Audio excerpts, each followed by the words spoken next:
All right. Welcome to the Mystical Living Podcast. We have a very special guest today coming to us from the jungle of Costa Rica.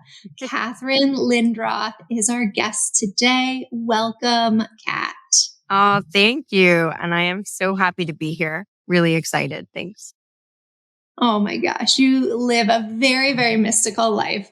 And I'm so excited to dive in. And I know it's going to be beneficial for our audience to see the example of how you are living your life.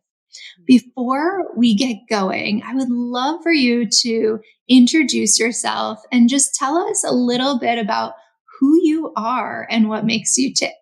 I always find that question so interesting these days. Like, who am I? Who is in here? Who is this person?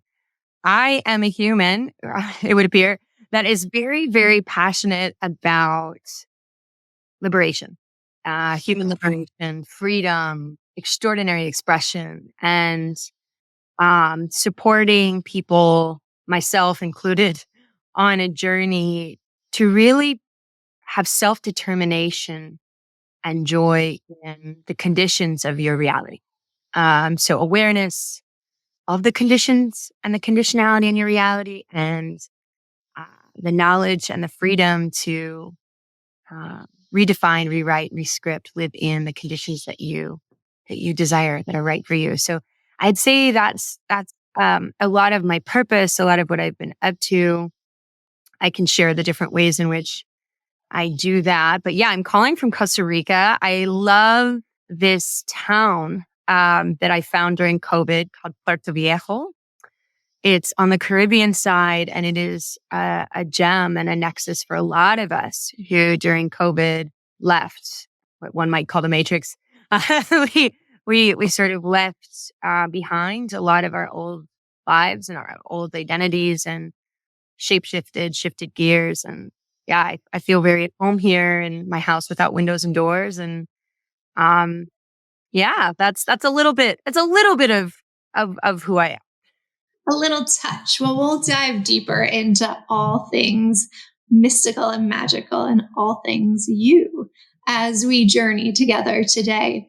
Before we get into the nitty gritty, I like to start these episodes with a practice that helps us move from the mind where our human self resides and into the heart where our divine self resides. Each episode will start with a different practice. What came through today was a gratitude practice. So we're going to do that together now. And you can join in and do it while you're listening or watching too. So how we'll begin the gratitude practice is we're just going to put our hands over our heart. Take a deep breath in and out through the nose. You can do that a few times. And start to think about what it is in life, in this moment, in this very, very present moment, that you are grateful for. It's a really quick way to drop into your heart and to raise your vibration at the same time. So Kat and I can ping pong back and forth and share what we are each grateful for in this now moment. All right, I'll start with this one. I am grateful to have Kat joining us on Mystical Living today. I'm grateful that Kat really taps in to the heart of some of the world's most challenging and pressing issues. And she does it with resilience and beauty, and she moves the world forward in her work. And I'm really grateful that she's here with us today. Oh, that is so sweet. Thank you for that. You're and welcome. thank you for this practice. I'm grateful for this practice right now because I'm already feeling my heart come back online, and that center of gravity, that energy coming from my mind back into the body, into the heart space, and just I'm really grateful for this wisdom coming back into more common consciousness, um, feminine leadership, of having courage and wisdom to pause, to operate from the heart space, body intelligence, like you're honoring and modeling right now. And I'm grateful for serendipity and serendipitous connections and open-hearted, um, generous action. That's how we ended up meeting, just through serendipity and people's heartfelt generosity. So yeah, there's a little couple of nuggets of gratitude. So beautiful. And I'm grateful for everyone listening here today and beaming you all so much love. And that's how quickly we can drop into our hearts, raise our vibration, and just shift our entire day in a few minutes. So that's one practice that you can take with you on your journey. All right, so let's dive in to what lights you up. This is my favorite question. I ask it to all our guests because it really is my life motto is when we follow our light, we light up the world. So tell us what lights you up, Kat.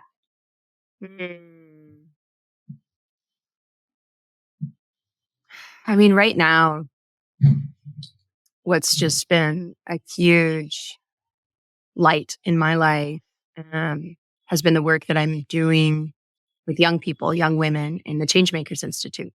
I just got off a call with a wonderful young woman in Mexico City. She's 17. We're actually talking about presence and the power of now. And a lot of her work is around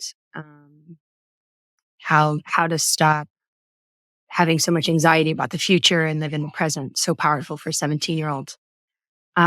What's lighting me up these days has been bringing a lot of this mystical wisdom to 14, 15, 16, 17-year-old girls and having one-on-ones with them, like really being there with them and reminding them of their sovereignty, reminding them, I had a session scheduled for another girl, Helena Howe, and Miss Porter's in Farmington, Connecticut, who incidentally texted me this morning saying that she got my songbook. You want to talk about serendipity? At Miss Porter's, you have these traditions where in 2004, I wrote a songbook and I gifted a girl who's in the ChangeMakers Institute got mine and sent me a text today. Yeah. She was like, I got your songbook. So I'm literally seeing I just can't. And so I had a meeting with her on Monday and it was so beautiful because we get into the meeting and I'm like, tell me about your week. How are you doing? She's like, well, I have a French test tomorrow and a math test tomorrow. I was like, cool. Guess what the lesson's going to be today? Sovereignty. I feel like you're in control, babe. I want you to know that you can say to me, Kat, I have a French test tomorrow and a math test tomorrow, and this isn't the best evening for us to chat. A lot of times young people are conditioned so much to just like grin and bear it and do more and jump, jump, jump, hurdle, hurdle, hurdle. And so what's lighting me up these days is just whispering in my 14, 15, 16-year-old ear and just being like, darling, let's push back. Let's find your center, know your boundaries, know that your pace is the pace that you can go at. And just find your center. So that's been lighting me up these days. And what I love so much about your work is that you're starting at a point in life where there's so much time ahead, because you're giving 14, 15, 16, 17-year-old skills that will change the trajectory of their lives. Because when we know our power and we know that we can stand up, we can say no, we can say, this doesn't serve me right now, it is incredibly powerful.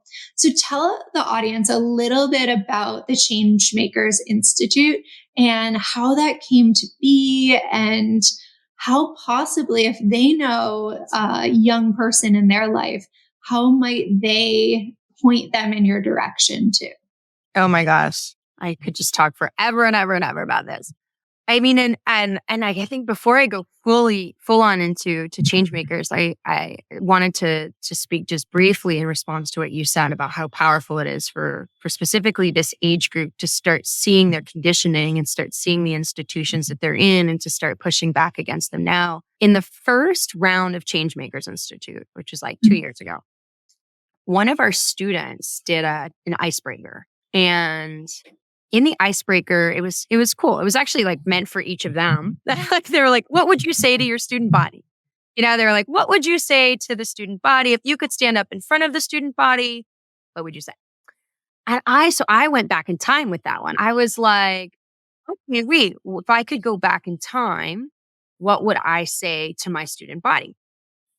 And I realized that I would say that if you don't start pushing back against the conditions of your reality that you do not wish to consent to now, you know, it just keeps going. And then it's college, then it's your job, then it's your family. It's like learning liberation now and middle school and high school, learning to say, I would not consent to this reality. So now what? If we could learn to unlock and push back against the conditions of a reality that we don't consent to in middle, high school, college, I think we start, honestly, a revolution that is deep. Because what I see when I look around is, and this is why I built the ChangeMakers Institute, you know, I worked, as you said, on many, many, many, many big problem sets. I worked on education. I worked on human trafficking. I worked on gun violence reduction. I worked on workforce development, which you and I can talk about what that means. We talk about a pipeline to workforce development, trauma-informed care, mental health. So I worked through every single one of these problem sets. And I ultimately got to this place where I realized that I could convene and build consensus with some of the core leaders on what it would be to do better at solving the problems that we're facing, do better at reducing human trafficking, for example, do better at mild improvements in an education system. But I realized that none of these things, even if I had $60 million or $600 million, you know, were going to solve the problem. What I realized, as you look at the whole picture together, the mounting depression, the mounting suicide rates, the over-reliance on psychotropic drugs to get through the day, you know, like increasing inequities, you're able to sort of see that like the bigger picture here is the economic system that we're all participating in. And largely the systems of culture or expectation and of fear that we continuously are complicit in every single day that causes us to be anxious, that causes us to be depressed, that causes us to think that reality has to be this way, that causes us to think that we only have these options or we don't have options. You know, it's like we're indoctrinated into a culture, and it makes sense, right? We are like know where we're at, you know, like it's not so long ago. No, actually it is now. Patriarchy, colonialism, and rampant capitalism is very much a virus in our society and our bones and our being. And we're responding to that. So the ChangeMakers Institute is meant to help young women really understand the impact sector. I think really, first, really understand like the frontier and the why behind the frontier, but also the shortcomings of that frontier. So when we look at the Acumen Fellows, or when we look at Ashoka, or when we look at collective impact, or we look at donor collaboratives, we understand the shortcomings of even the frontier, and we ask ourselves, what is actually the frontier that gets us to the world of our, because right now, a lot of the work that we're seeing is getting us to incremental better. But how about we dare to actually live in the world of our dreams? And that, I would say, is going to take a very different kind of approach than some of what we've seen and how we've approached education reform or workforce development, da, da, da, da. So what I'm doing with ChangeMakers Institute is starting from a place of like, cool, let me walk you through the art of change making and the nuts and bolts of like the frontier. But let me then land the plane at Satyagraha, which is Gandhi's work and MLK's work and some of the the biggest change movements of our time, which are really around being grounded in integrity. And let me break that down for you on your own life. And so we start to take a deep look within to ask ourselves, what is the self-liberation movement that needs to begin originating in my own lived experience? And that's why my girls at ChangeMakers are working on things like, oh, wait, I know my being is here anchoring gratitude.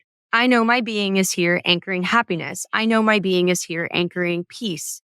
And it's like, okay, cool. Where are you in your own lived experience being blocked? And then from there, we're looking at purpose work and energy, and there's so the ChangeMakers Institute is about a really new frontier in change making, which is about self-liberation and movements of self-liberation and movements of integrity alignment. So how might we live more in alignment with our integrity? If you want climate change, for example, to reduce climate change, then maybe be looking at your meat intake. Like what's your consumption habits, right? So it's like, how can we start to look and take radical responsibility for the liberation that we seek? So that's ChangeMakers. And for anyone who wants to sign their kids up, we've got middle school cohort actually opening up for the very first time this summer. Amazing. And then our high school cohort starts in the fall. You can go to PGCL, Porter Center for Global Leadership. Just Google PGCL and ChangeMakers Institute, and you can find us there and just type in an inquiry form and we'll be in contact. And just want to let you know too, like while there is a price tag associated with it, access is our preeminent priority. So it's completely, most of our girls are actually coming in free or deeply reduced access. So it's kind of a big priority that no one feels like ChangeMakers Institute is out of reach. Mm. So amazing. And we'll put in the show notes too, all the links so that you can click and find resources to Kat and her work very easily. There's so many different directions I want to take the conversation in right now. But what feels most resonant in this moment is to talk a little about your journey of awakening and the speed and trajectory and the path that it set you on. I feel so deeply that it's going to resonate with many of our listeners who might be living a more matrixed life today, who might be going to a 9-to-5 job, who might not be sure of how to break themselves free of that box. And perhaps they're even later in life than the young girls. So tell us a little bit about what shifted in your life not all that long ago that set you on a new trajectory to how you're living this mystical life in Costa Rica now and doing really impactful work in the world. Not that you weren't before, but with a new lens. I love that question. And it's so interesting too, in this new felt reality, like I actually felt this question coming. I was like, oh, so as soon as you said it, I was like, yeah, that's so funny. Like maybe take us back. I was just thinking the same thing. I was like, let me give you it. I really like telepathy right now. Yeah, let me take you back. So a little bit about pre-Wonderland Cat. Pre-Alice in Wonderland, Cat in Wonderland. I have always cared about social change, right? I had always cared about social impact, and it's largely one of the only things I've really ever deeply cared about, but I was still in my conditioning, right? So I was like, oh, well, if I'm smart, I'm supposed to go to law school. like thankfully I ended up getting my first job out of college was at a law firm, and I was able to see very early that like everyone in that space is a little miserable. And I was like, maybe felt a little like a pissing contest for how far in the box you could be. It's like, let me Mm. out technicality you. And I was like, Totally. this is not for me. And I ended up through some series of events actually getting to launch a region of Teach for America in Delaware. I was part of a Mm. team of 4 who opened up a region there right at the moment where Delaware had just won one of the top federal grants for Race to the Top. There was a huge amount of activity. People from all over the country were kind of coming in and bringing like their A game to how might we transform the education system? Because the idea was if you could do it anywhere, it would happen in Delaware, because Delaware is about 2 hours long as a state, and you can pick up the phone and call the governor, and the church leaders and grassroots organizers and philanthropy. You've got the DuPonts and you just got all the corporations based there. So it's like if you could do it anywhere, you could do it in Delaware, and that was kind of the premise of why I stayed there for a decade, because of a little over a decade, because as someone who cared very deeply about social impact, I wanted to understand how to do it and how to make it happen. So that's a little bit of like my ethos, right? I'm there.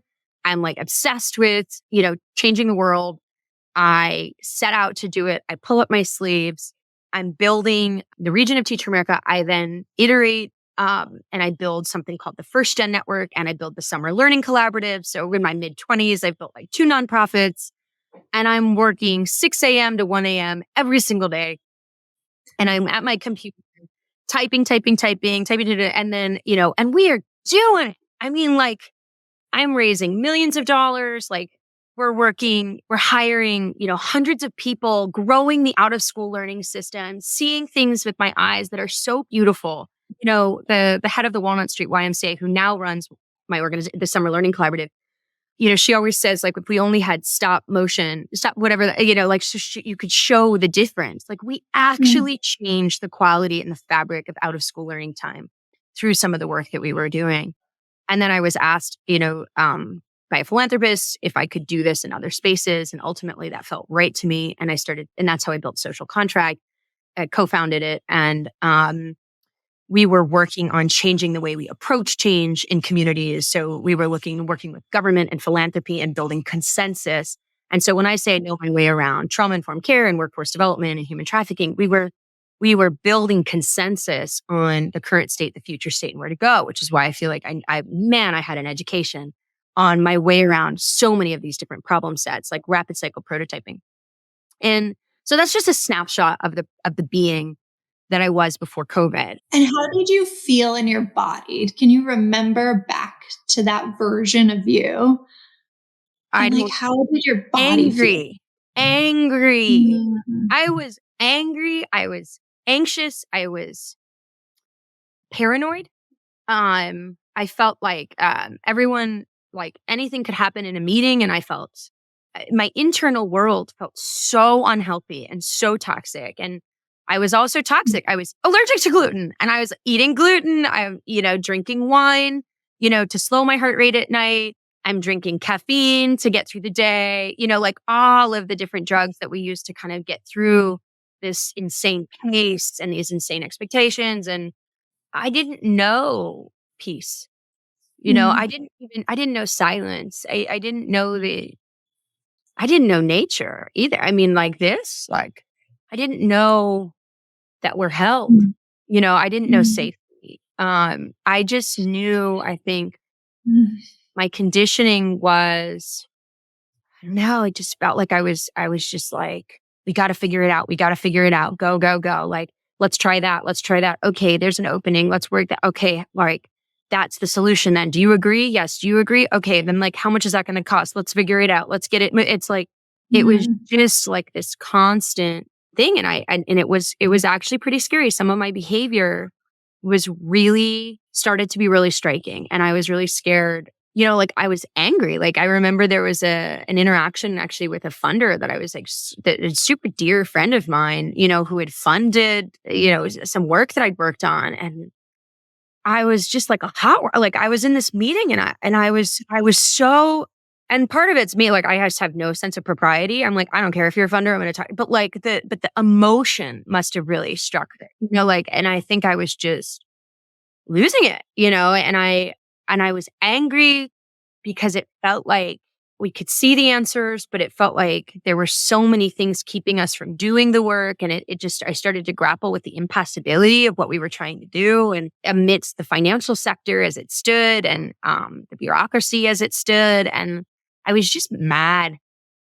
And I was working, yeah, like insane hours. I mean, nowadays, like my inbox, I must have been getting I definitely an email every 30 seconds. Like I honestly think it was like every 30 seconds, maybe a minute, but like I was like, it was just da-da-da, boop, boop, boop, let's go. So it's like, yeah, being in my body, I wouldn't have wished that on my worst enemy. Mhm. In general, I think this is a challenging being to inhabit. I'm a queen time in general.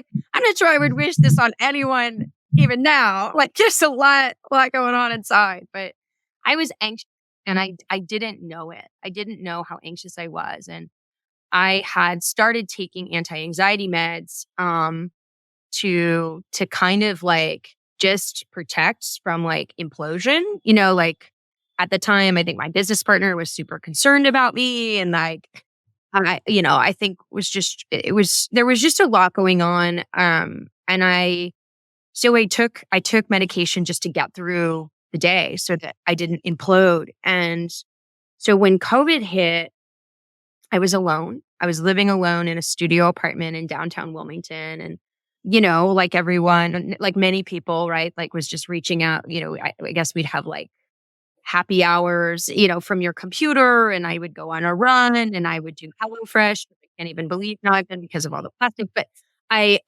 just, I was getting through. And after like 2 or 3 months, I was just like, oh no, I'm not about to do this. And for whatever reason, I always wanted to bike Route 1. And I don't know what happened, but I was like, I'm biking Route 1. And so I like bought a bike. And the last time I had done that was at when I biked across Yosemite, which is a whole other story. But I bought this bike and I just started biking. And it was like, I got off the anti-anxiety meds because I was like, okay, let's see what happens when I'm in nature. And like, I want to see if I'm re-regulating and self-regulating. And I started to bike down the coast down the coast on Route 1 and found silence. And I just realized I heard this voice. Yeah, I was just like, I can't go back to Delaware. It was just like, your soul feels dead there. And it was so clear I couldn't go back. And I started crying and I actually called my parents and I was just like, I can't go back. I am so unhappy. I was really unhappy and I didn't even know how unhappy I was. And, this whole, I mean, there was so much and it just so happened, by the time I got to the end of this impromptu silent retreat, my friend reached out to me about ayahuasca and she said, do you want to do Aya? And she was going and I was like, absolutely. And I had just gotten off of the SSRIs just in time. And actually the guy, he called me, to do the intake and he was just like, if you don't take, because I was weaning off of it. And he was like, if you don't take any more, you can come in whatever, 3-4 weeks and whatever. And I was like, done.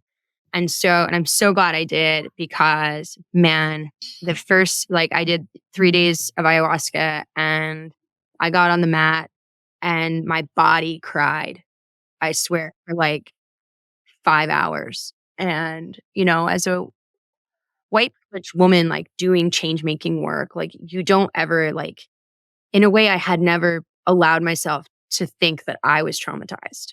I never allowed myself to, I'm like, no, surely like there's so many people in the world whose lives are so much worse. Like I can't, not worse, but like harder.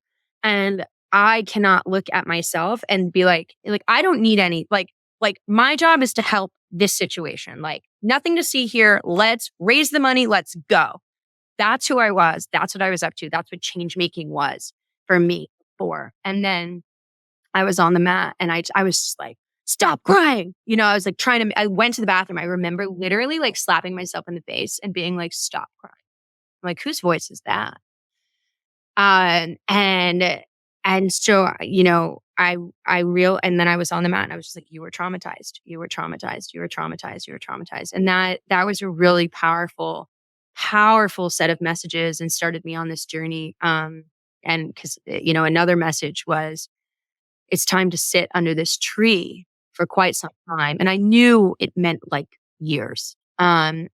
It's time to sit under this tree and see the world you have not yet seen. And I feel like that is what this trip into Wonderland has really been, is an awakening of seeing reality in a completely new way, in a way that is beautiful and profound and blissful and not always pleasant and not easy, but miraculous and gorgeous. And I just feel like that's why I really want to do, I've along the way, I've unlocked new channels. I can like do purpose work with people now, or I can like channel their higher self, I think is what's happening. And like, I can run guided meditation. Like there's all of these new capacities that I have. I believe in my body's wisdom. When I don't know where to go, I just notice what my body is doing. I notice my body taking me to its healing, to where it needs to be. I trust her in ways that I'm like, I can't believe I lived decades of my life not knowing that I could look within for intelligence about what's best for me, like my yes, my no, and that it's that simple, and that I can surrender to this vessel that I have that is more intelligent than I could ever conceive of. Totally. So I'll pause there. That was a lot. Oh my gosh. It was so full of nuggets. And I can just feel you and feel your energy at all those various stages of the journey. And I want to celebrate the moment when you were sitting on those Zooms in the beginning of the COVID years and the Zoom happy hours, and something inside you went, no, nope. And you listened to it. And that is really where the whole story for me begins, in the listening, is you listen to that voice. That voice led you on a bike ride where you got quiet for a long time. And while we don't always need to go on a bike ride or a silent retreat, it really is about getting quiet, because when we get quiet, we can hear that divine self. We can hear the inner wisdom, the inner voice, however you might call it, your intuition, your gut feeling. And then that opened another door that led you on your ayahuasca journey, which opened another door that led you to Costa Rica. And it really all started though with that tiny little moment. And I know so many people listening have those tiny little moments throughout their day. Maybe they're living in their matrix and something tells them, ooh, wait, there's another way. And really the magic is when you choose to listen to the voice and you take that next step forward. And it doesn't have to be big and monumental. And what I love is that Kat didn't just up and move to Costa Rica. It was a journey. It was a fast journey, and things moved pretty rapidly once she started tuning in and listening to her inner wisdom. But it was still a stepping stone journey. And she just followed from one lily pad to the next lily pad to the next lily pad. And I think it's so beautiful and profound. And I just want to celebrate you for a moment, just to say, wow, you did it. You did it. And you're still doing it. Yeah. And as we all are. And that's how we really break ourselves free from living in a patriarchal world, a world of conditioning, a world that maybe we didn't even realize how conditioned we were. And we just sort of did what we were told for so long. We went to school, we got a good job, we came in when we were supposed to. We said what we were supposed to. We did it a certain way. And it can leave us feeling all these stagnations in our body and this anger and density and just sometimes even physical ailments. And we often don't even know any different. I think that's the No. insidiousness of the education system and our conditioning is, and I'm watching this now more than ever up close with my 14, 15, 16-year-old girls, is like, I'm just like, wow, this is one of the most insidious systems of indoctrination about repressing self, repressing body, repressing wisdom, repressing intuition, frankly, repressing the feminine that one could have ever conceptualized of. I mean, this is really interesting stuff. It's like, sit down for long periods of time, watch a person at the front of the room tell you what is right and what is wrong. Overcome your own intuition about what's right and wrong. Just listen, repeat what they're saying. There is a right answer, which is, come on, there is a right answer. And so basically, I'm watching and having to decondition girls who have really learned to be so, so very good at just appeasing other people and knowing human beings, children in particular, are brilliant. So you put them in a system. So brilliant. What are they learning how to do? They're learning how to tell adults who are half awake anyway, because they're running around like chickens with their heads cut off, just trying to stay awake, exactly what they want to hear. The right answer that and then they get so wound up in like, well, I just want to make my mom feel better. Or I just want to make it's all well meaning. They're like, I just want to get that A. Like, I just want to get into college so I can get a good job. I've been told that's what I need to do to survive. They're so indoctrinated to just not even ask themselves what they feel or think. There was one thing I wanted to say earlier when you were thinking about this journey that I felt like I got a ping that's just important to share. This is when my body really said, like, I'm not doing this anymore. I can't do this anymore. It was so amazing to share just how carried I felt. How, like, in that moment, like, you are not alone. Like, everything starts happening with you and for you and in support of this journey. It's like so interesting. Like, even when I made that phone call to my mom and dad, and I still remember exactly where I was, where I was just like, I'm really unhappy and I can't go back to Delaware. And I need to, I don't even know. I then, like, a friend needed a new place, needed a new lease suddenly. And she was like, hey, do you know of anything? I was like, here, you can take over my lease. She's like, oh, I've got movers coming. Can I take your stuff out of the house on Friday? I was like, sure. It got in free storage. Like, that's what just like things started to flow. And this is one of the things I think is so important, is just like being on purpose, like, right? Like is actually just being in flow, what you want. So like with your deeper sense of being, and it's it's like removing the blockages and the interference and the fears, and just allowing yourself to be sort of taken and to observe and be open to the miracles that are happening kind of all around you, supportive of your liberation journey. Yes. Oh, wow. Okay. If you were to share one piece of advice looking back on your own journey for somebody who might be sitting in that place today, perhaps they're overwhelmed, perhaps they're scared, perhaps they're listening to this and feeling like, well, that couldn't possibly be me. I'm not Kat. I'm not Katie. I can't just snap my fingers and transform my life. What would you tell that person or that former you with the wisdom that you know now? Well, first of all, I just want you to know how powerful you really are. You are extraordinary and amazing.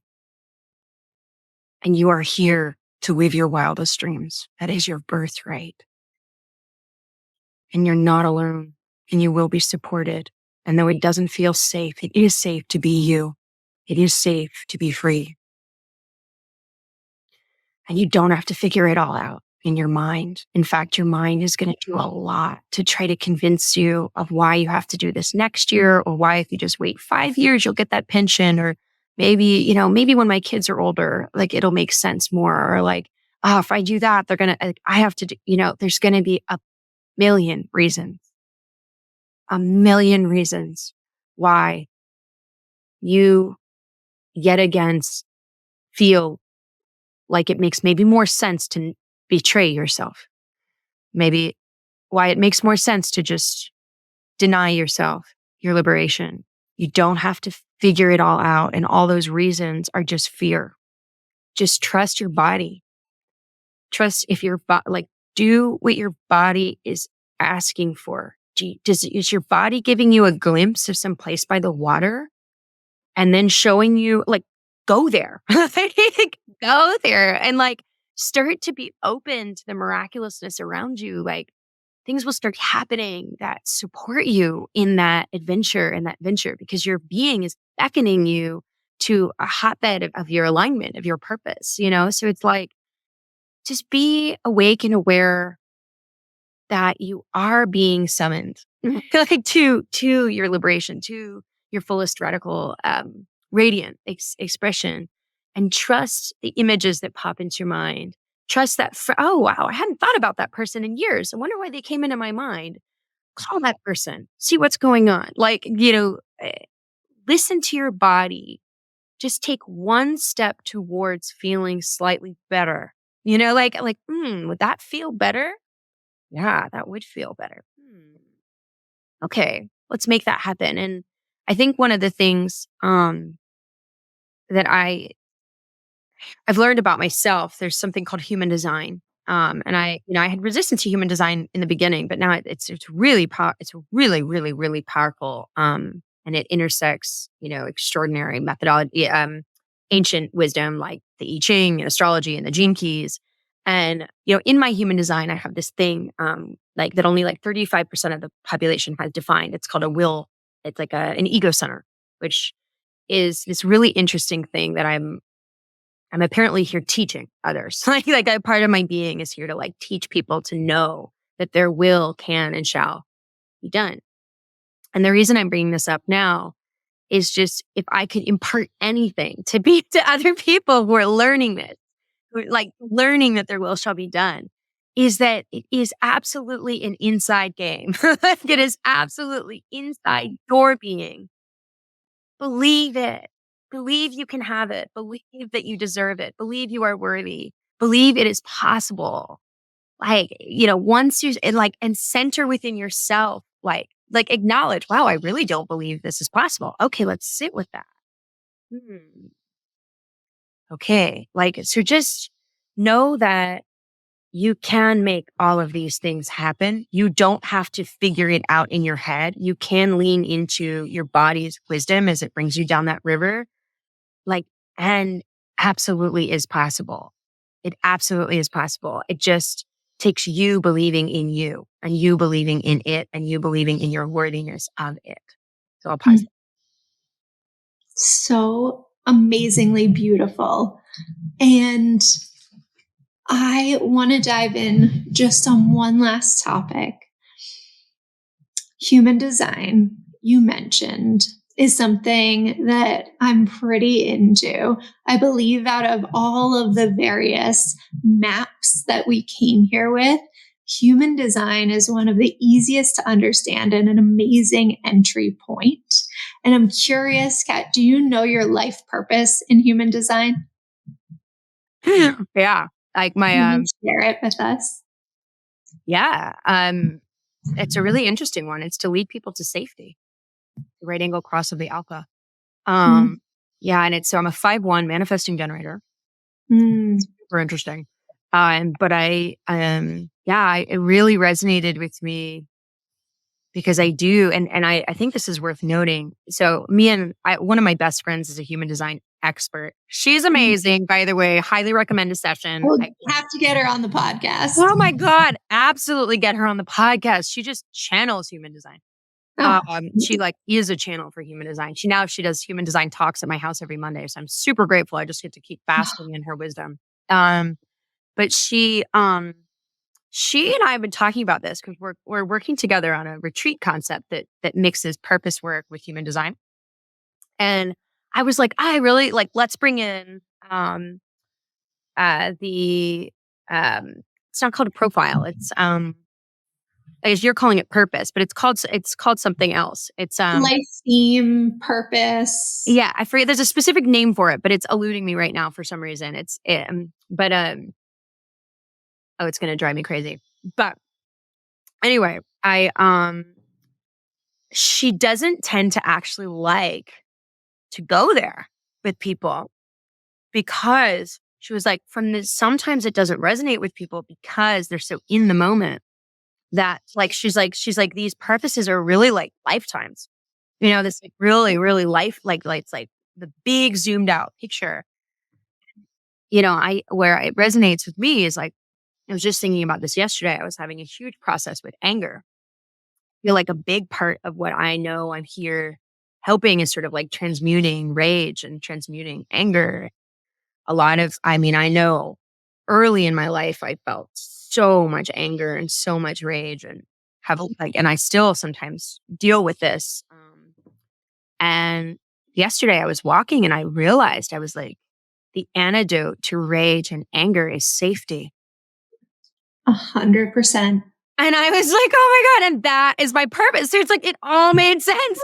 Like, oh my God. So I'm here bringing people to safety, but I had to learn how to transmute anger in my own body through feeling safe in my own body. And I'm still working on it every day, every single day, and I'm still, I'm still finding new tools and learning how to do that and coming back to it. But it's like, that's how extraordinary all of this is. It's like our beings are here alchemizing our purpose, through the hard stuff.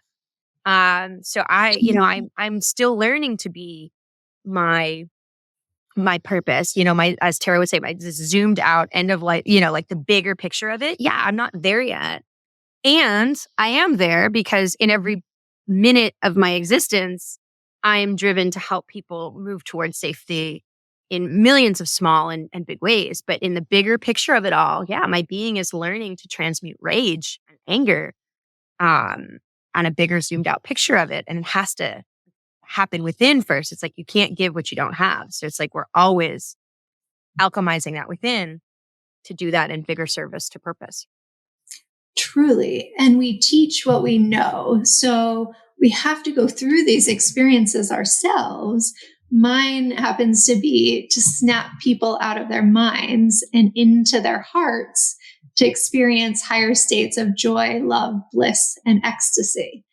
And for me, I first had to snap myself out of my mind and into my heart so that then I could teach that formula to others. And I started by teaching it with private clients. And now we're just about to launch our first group, which I'm so excited. We're beta testing it this summer. It's called Sun School.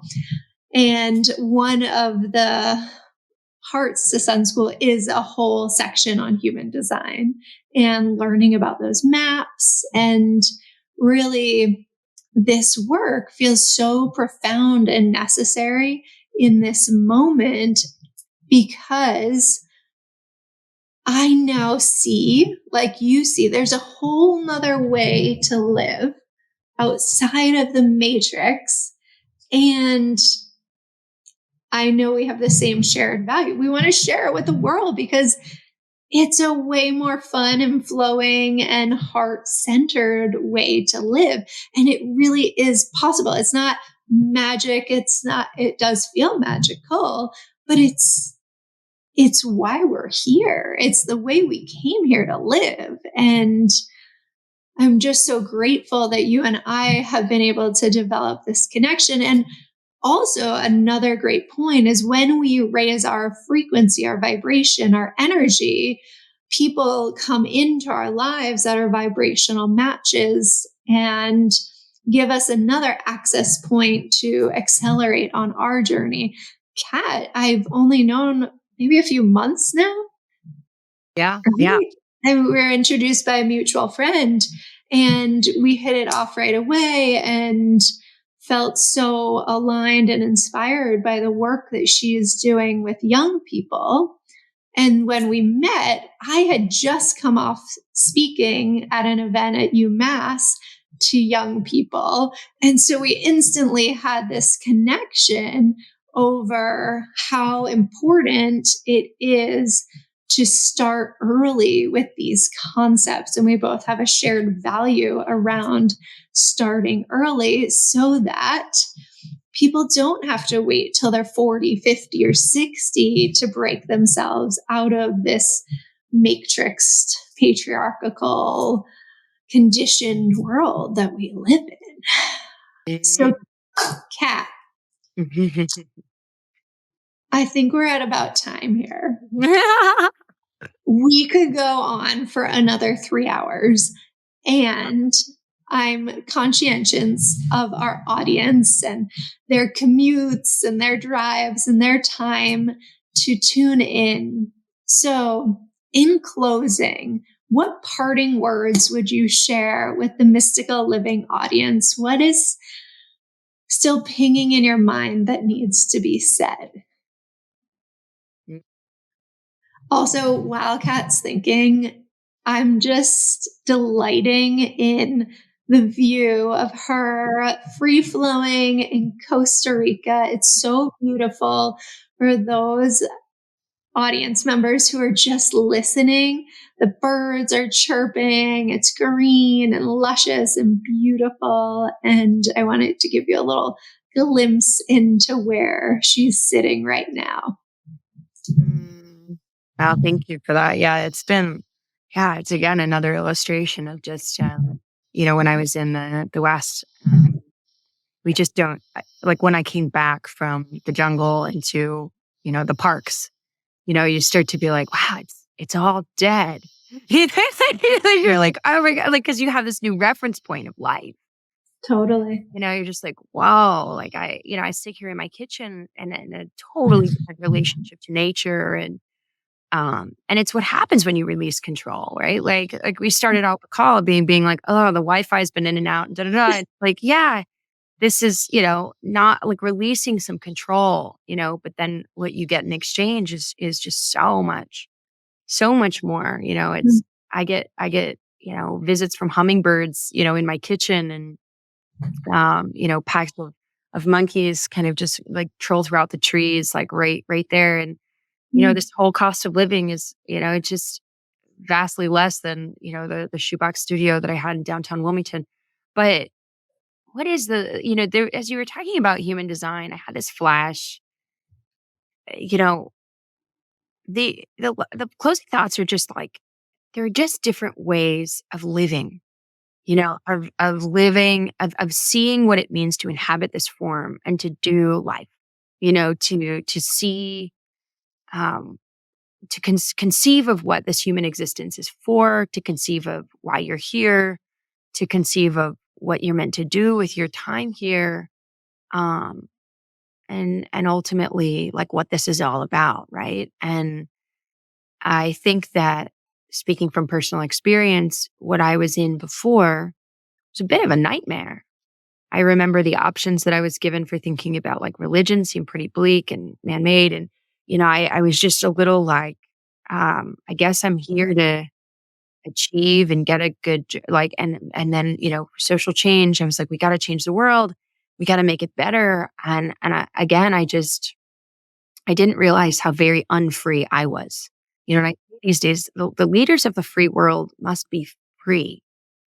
And I realized like I was not fully free in the way that I was living in this body and even just seeing reality. So I would just sort of say, there are other ways of living in this body that are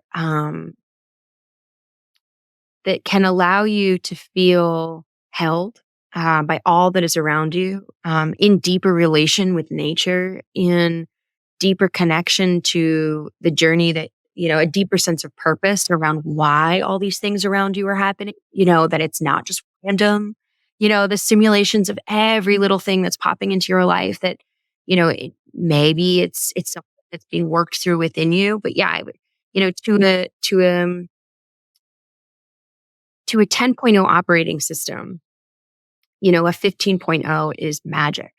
And, it's just, it's a willingness to take on new code, so it's not that it's just like, what are the new codes that are out there that could allow me to fly, and they do exist, everything is possible. Literally we're living in the impossible of yesterday, there's nothing that isn't possible. So I'm going to leave it at that. Oh my gosh. So beautiful, so full of wisdom. Thank you, thank you, thank you. Can you just run down one more time, Kat, how people can find you, connect with you, and learn more about your magic in the world? Oh my God, I'm so old school. I'm not actually on Instagram much. So I I don't. love this about you. I'm like weirdly a Luddite. I don't do social media. So everyone's like, oh, find me here and here. I'm like, you can WhatsApp me. I'll